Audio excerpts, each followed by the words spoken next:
Today, we'll talk about insulin resistance. What is it? What are its symptoms? And how can you overcome it? So if you have diabetes or prediabetes, or maybe you don't know, but you think you might have it, stick around and let's get started.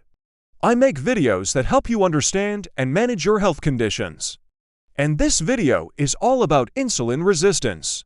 Let's begin with the basics. What is insulin resistance? When you eat food, especially something containing carbohydrates like rice or bread, these carbohydrates are broken down into simple sugars called glucose. This glucose goes into your bloodstream and increases your blood sugar level. And here's where insulin comes into play. Insulin, which is a hormone produced by the pancreas, helps cells in your body absorb the glucose from the bloodstream, effectively removing it from the blood and making it available for the cell to use as energy. In simple terms, you could say that insulin acts like a key that opens the door for glucose to enter the cells. Now, in the case of insulin resistance, the cells in your body, particularly those in your muscles, fat tissue, and liver, become less responsive to the action of insulin. Picture this: you're trying to open a door with a key, but the door doesn't open because the key doesn't fit in the lock properly. That's kind of what happens with insulin resistance. The cells have become resistant to the action of insulin, meaning the cells don't open up easily to allow glucose inside even when insulin is present. As a result, the glucose stays in your bloodstream instead of going into the cells, leading to a buildup of sugar in the blood. Your body responds by producing even more insulin in an attempt to force the glucose into the cells. Over time, having too much sugar and too much insulin in your blood can lead to serious health issues, but more on that later. Before we move on, please take a moment to subscribe to my channel and hit the bell icon so that you lines be notified whenever I post new videos. Also, give this video a like because it helps me reach more people with diabetes and prediabetes. So let's explore what causes insulin resistance. One major contributor is an unhealthy diet. Diets high in added sugars and refined carbohydrates are particularly problematic. Added sugars are literally excess sugar in our diets with no real nutritional benefit.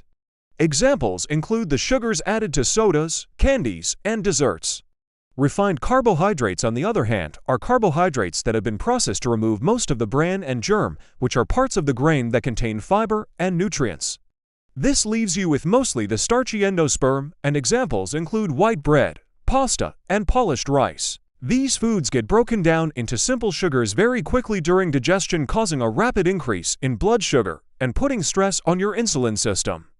Lack of physical activity also plays a significant role. Regular exercise helps your cells become more sensitive to insulin, making it easier for glucose to enter the cells. When you don't exercise regularly, your cells can't use insulin properly anymore. Next, obesity and being overweight, especially with belly fat, are strongly associated with insulin resistance. Excess fat, particularly visceral fat, which is the fat stored around internal organs, interferes with your body's hormonal balance and makes it harder for your cells to respond to insulin. Genetics and family history also play a role. If you have close relatives like parents or siblings who have diabetes or insulin resistance, you might be more susceptible to it as well.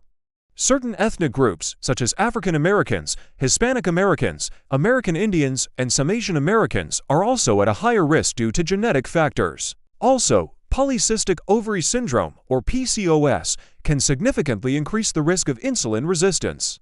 PCOS is a hormonal disorder that affects women in their childbearing years and is characterized by irregular menstrual cycles, high male hormone levels, and cysts on the ovaries. Due to the hormonal changes involved, women with PCOS often struggle with insulin resistance.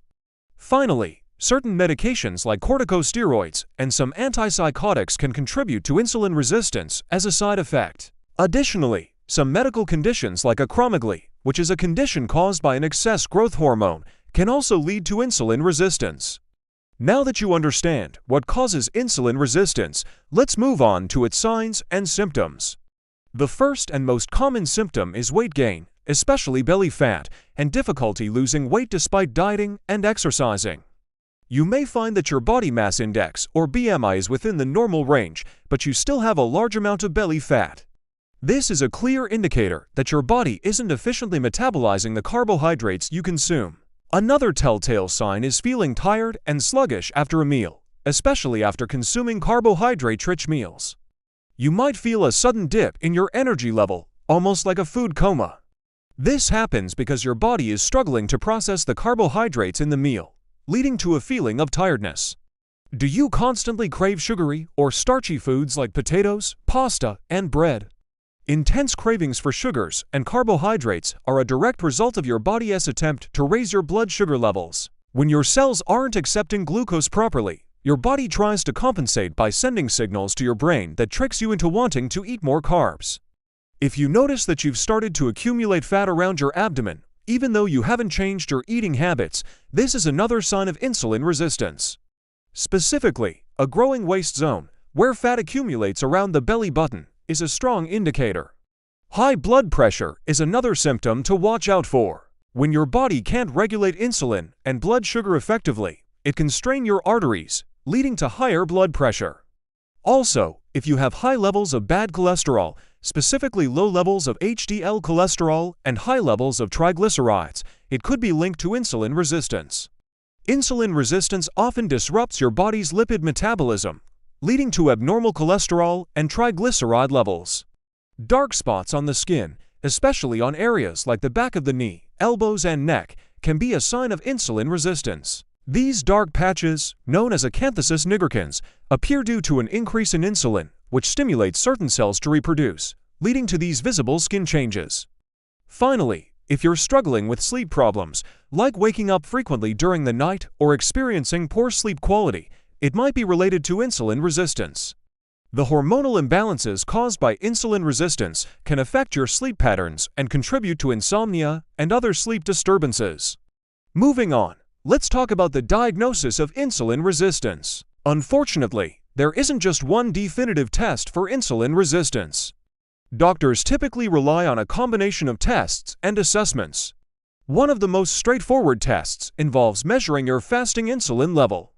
Elevated levels of fasting insulin could indicate that your body is struggling to regulate blood sugar, a hallmark of insulin resistance. Another essential test is checking your fasting blood sugar level. While a normal fasting blood sugar level is between 70 to 100 milligrams per deciliter, or mg/dl, values between 100 to 125 milligrams DL suggest prediabetes and impaired glucose tolerance, both closely linked to insulin resistance. In addition to these tests, your doctor might also assess your glycosylated hemoglobin, known as HbA1c. An HbA1c level between 5.7 and 6.4% suggests prediabetes, and a value of 6.5% or higher indicates diabetes. These ranges are indicative of difficulties in regulating blood sugar, which is characteristic of insulin resistance. However, a useful tool for diagnosing insulin resistance is the HOMA-IR index, calculated using your fasting insulin and fasting blood sugar levels. A HOMA-IR value of 2.5 or higher generally signifies insulin resistance. Remember, while these tests are helpful, it's important not to self-diagnose. Always consult with your healthcare provider for proper diagnosis and treatment. Let's now discuss how to overcome insulin resistance. Making dietary changes is fundamental.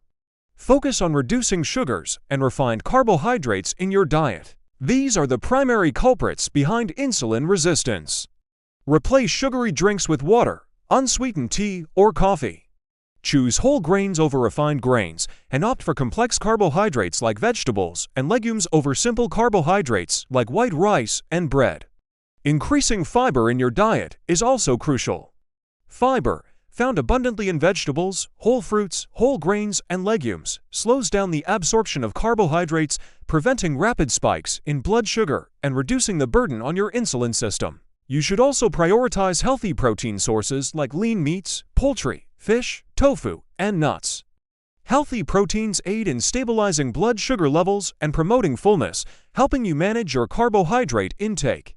Moreover, incorporating healthy fats, such as those found in avocados, olive oil, nuts, and fatty fish, can help improve insulin sensitivity. These fats support better blood sugar control and overall metabolic health. Being mindful of meal timing can also make a significant difference. Eating smaller, More frequent meals can help prevent your body from having to deal with large spikes in blood sugar after each meal.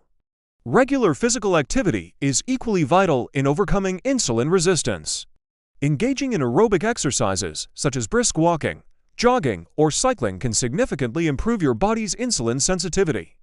Aim for at least 150 minutes of moderate intensity aerobic exercise or 75 minutes of vigorous intensity aerobic exercise per week. Strength training is also crucial. Building muscle mass helps your body utilize glucose more efficiently. Incorporate exercises that target all major muscle groups, such as squats, lunges, push-ups, and rows. Aim for 2 to 3 strength training sessions per week. It is important to be consistent and regular with both your diet and exercise routine for the best results. Apart from diet and exercise, lifestyle modifications can further assist in managing insulin resistance. Effective stress management techniques like yoga, meditation, or deep breathing exercises can help reduce the negative impact of stress on your body's hormonal balance. Getting enough sleep, usually around 7 to 8 hours per night, is crucial for maintaining healthy insulin levels and overall metabolic function. Finally, if you're a smoker, quitting is essential. Smoking negatively affects insulin sensitivity and increases the risk of cardiovascular complications. While lifestyle changes are fundamental, certain nutritional supplements like magnesium, chromium, and vitamin D can be beneficial in managing insulin resistance. However, it is important to consult with your healthcare provider before starting any supplements, as they can interact with medications or have side effects. In some cases, your healthcare provider might prescribe medications to help manage insulin resistance. Metformin is a commonly used medication that helps improve insulin sensitivity and is effective in preventing the progression of prediabetes to type 2 diabetes. However, metformin has potential side effects and should be used under strict medical supervision. Overcoming insulin resistance is vital to prevent the onset of type 2 diabetes and its associated complications. By making positive lifestyle changes and following a proper diet and exercise plan, you can reverse insulin resistance, improve your overall health, and reduce the risk of cardiovascular disease. Remember, it's always best to consult with your healthcare professional for personalized advice and treatment options. Thanks for watching. I hope this video was helpful. Please share your thoughts and questions in the comments section below. And don't forget to subscribe to my channel and hit the bell icon. Stay healthy and take care.